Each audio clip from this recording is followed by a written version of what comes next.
Hey guys, welcome back. Richie here from RW Hobbies with a brand new build series, and we're keeping a Navy theme going.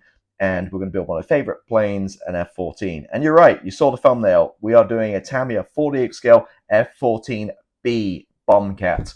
And how we're going to do that is we're going to take this late A version and a few upgrades. We're going to make it a B and end up with a Jolly Rogers like this guy. So let's go ahead and get started.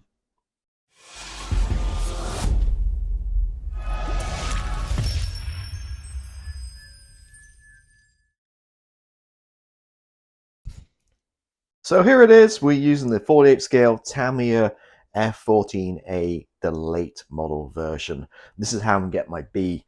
Now you get a D and kind of backdate it, or you get this late model A and use that way, which I believe is the easiest way to do it. So Tamiya don't do a B, unfortunately. I hopefully will some point in time. Never ever built a B before, so we'll give this one a shot. And obviously a fantastic kit. I built this several times before the A version, and there's even build videos on my channel from a few years ago of me building it in the Wolfpack, I believe, BF1.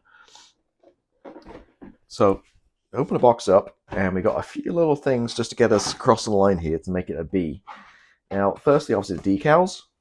And we're going with a Jolly Rogers. Again, never done Jolly Rogers aircraft before, so a lot of firsts on this one.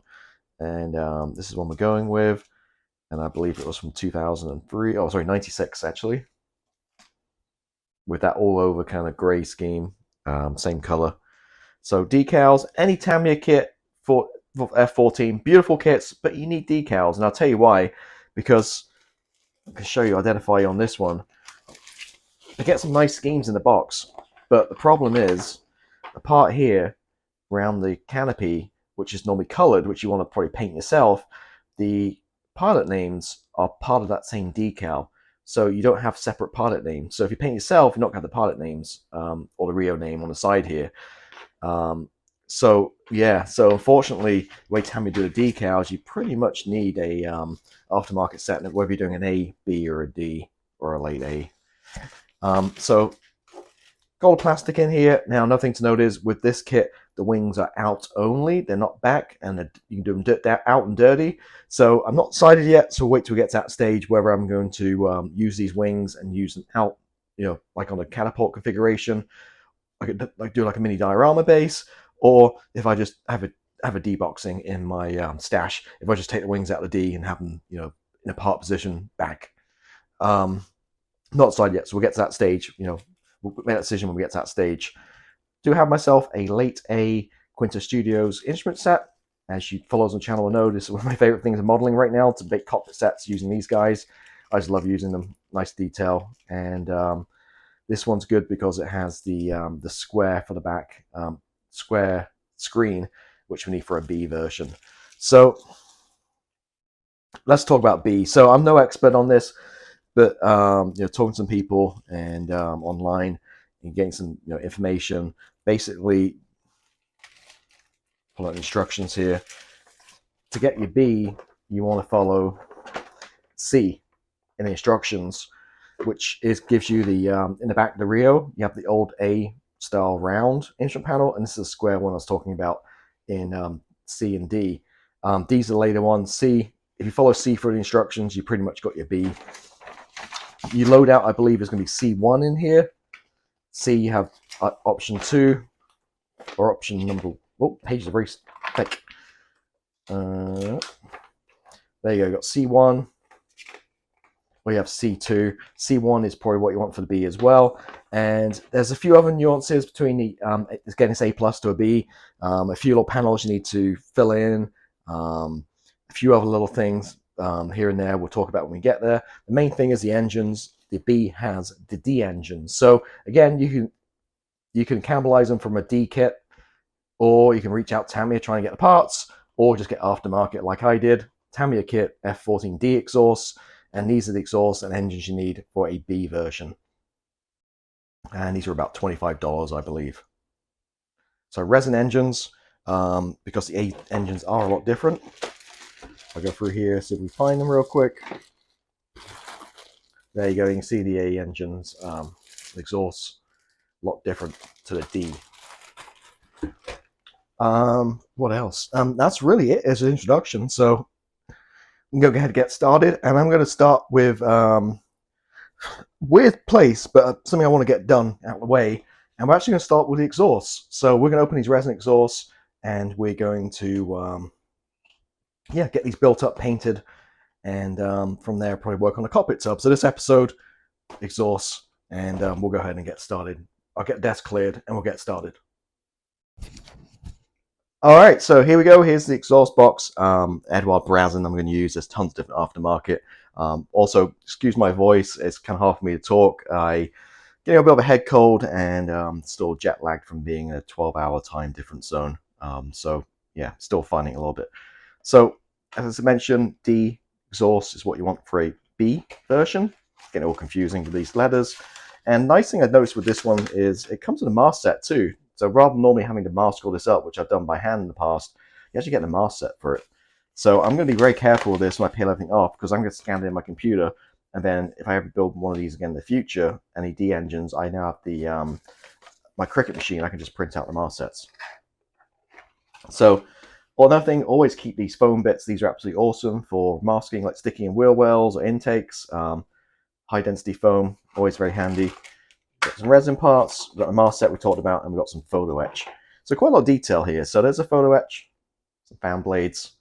Here's the mask set. You're not really going to see it in the light, but again, saves a ton of masking. And we have the resin parts. Now, all these need to cut the block, which we're going to do first. So we have firstly the exhaust right there, looking very nicely detailed. Hopefully you can see them in the light here.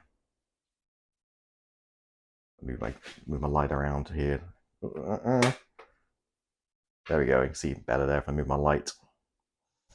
Those guys, we got the back parts need to be cut off the molding block, and we have the kind of tubes here as well. Again, need to be cut off. So instructions basically shows how the assembly goes. This is the kit part, and these parts are the aftermarket.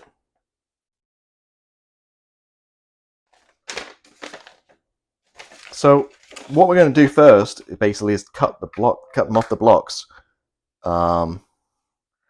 Now, there's several ways you can do this: a razor saw, resin dust. Now, my usual safety disclaimer: resin dust is toxic. You don't want to breathe the stuff in. It's not good in your lungs. So wear a mask. Also helpful to put a wet paper towel down to gather the dust. Now, I'm going to be a little bit kind of naughty here. I'm just going to cut them off. I do have my little vacuum here. I can suck dust right up. But basically, you see the line here. I'm going to use my Zona saw. This was like $7, and this is perfect. I think it's for like balsa wood, but it's perfect for cutting off these blocks. So I'm just going to hold it straight here and cut it. I'm going to stay a little bit away from the edge because I want to sand it back to get a perfect line. And actually, there you go. Short work, and it cuts it off. Let's get rid of this bit there. Again, we're going to sand this back to make it look perfect, and we'll take the other one.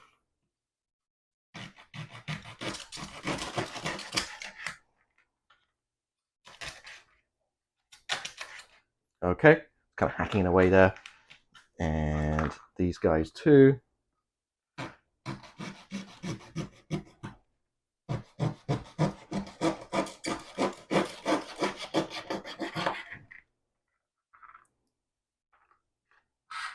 And this guy.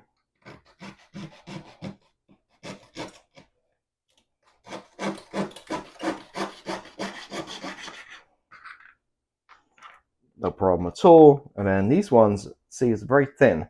So I've got to be a little careful with this one. So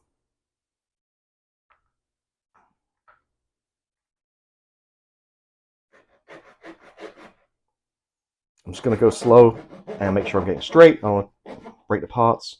It's actually really hard to hold on to these. I'll cut my finger off. Let's do one at a time. So.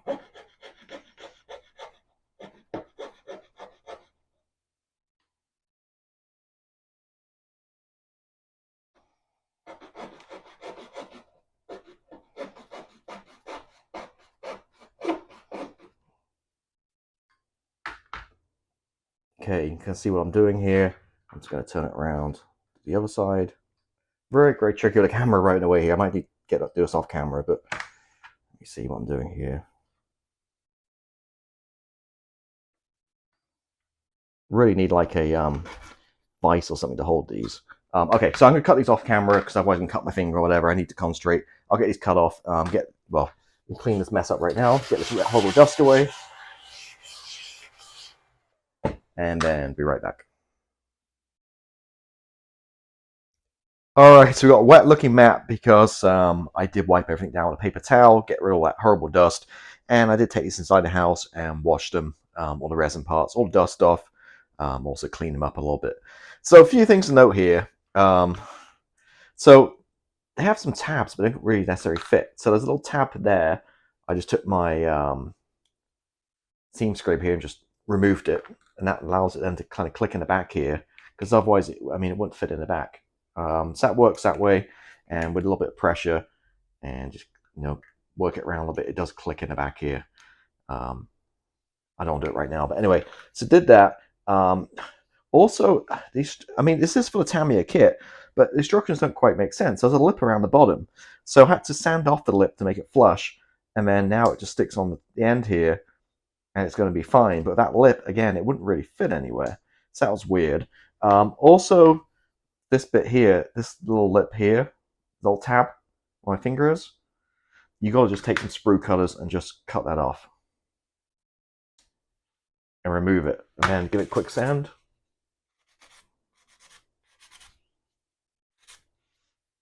Make it flush, and then it will fit inside. Again, there's a tiny little tab, but this is way too big, it doesn't fit. So with that sanded off, it will fit flushly in there from the outside. So again, from the outside, push it in all the way around. Don't even need glue for that, I don't think. And it clicks into place. And then, like I mentioned, this bit, the exhaust nozzle, just sand it down, it'll just glue flush on the outside like that. And that's really the way to go. So not great kind of fitting with the parts. Also note too, which is nice, using kit parts M3 and M4. This is M3, I believe. You do get K in the kit, which is obviously for the A engines, but luckily you also get that sprue M. So you get K, which is for the again for the A engines, which is part of the kit. But luckily we do get the sprue M, which does have these parts on here, which you use instead, M3 and M4. So they're the ones we're using. And again, as I mentioned, literally just cut those tabs off, and then these guys just fit flushly in there, like so. So yeah, a little bit of manipulation there and changing. I can show again here.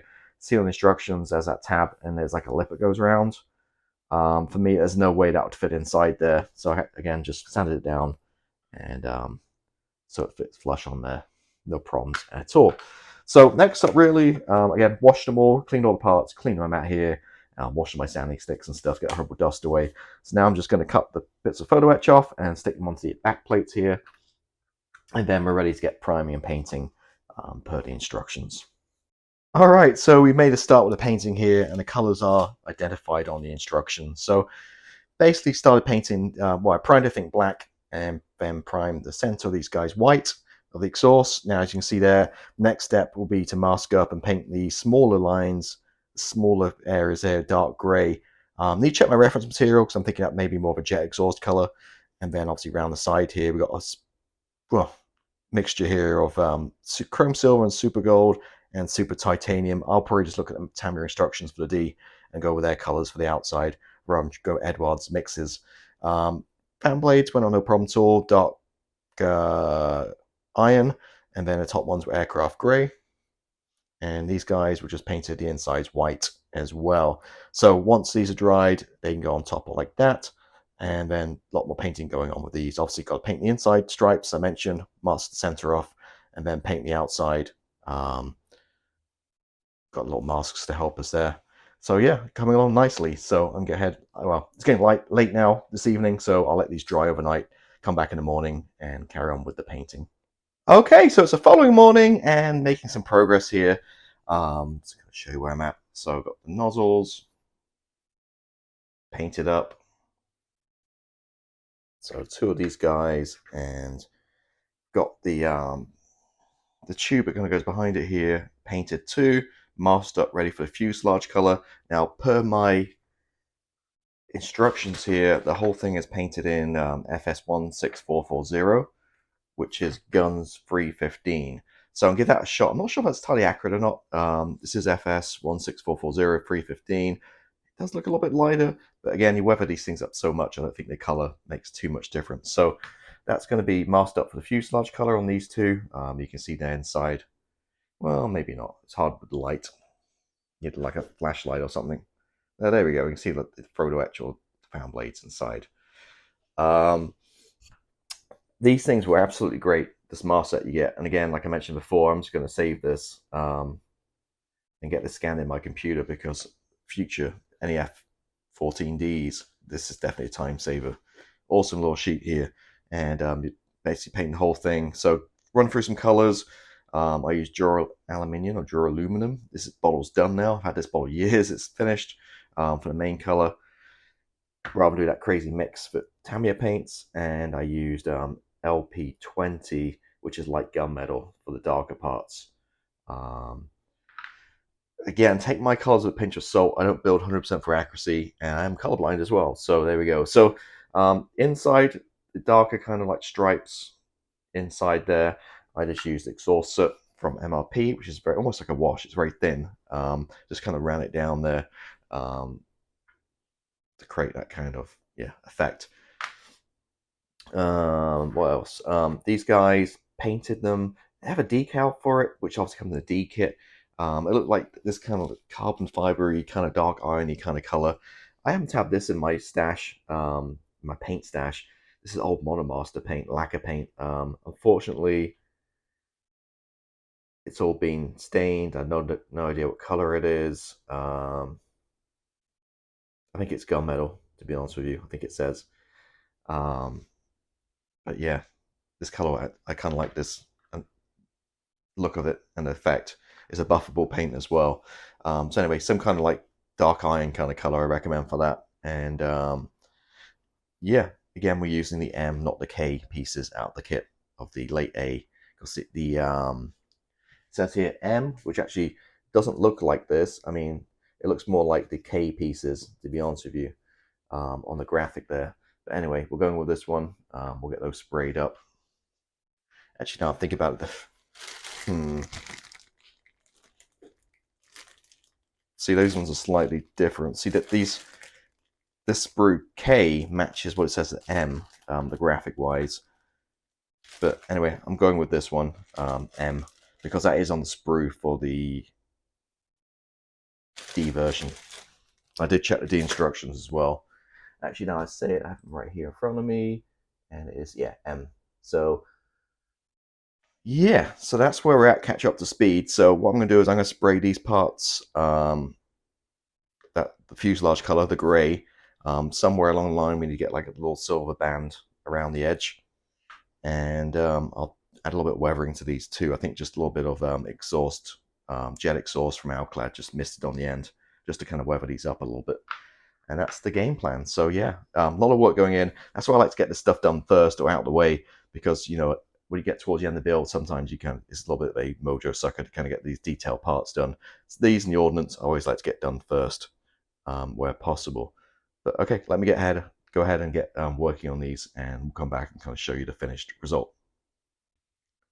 All right, we're done. So here's the finished looking exhaust.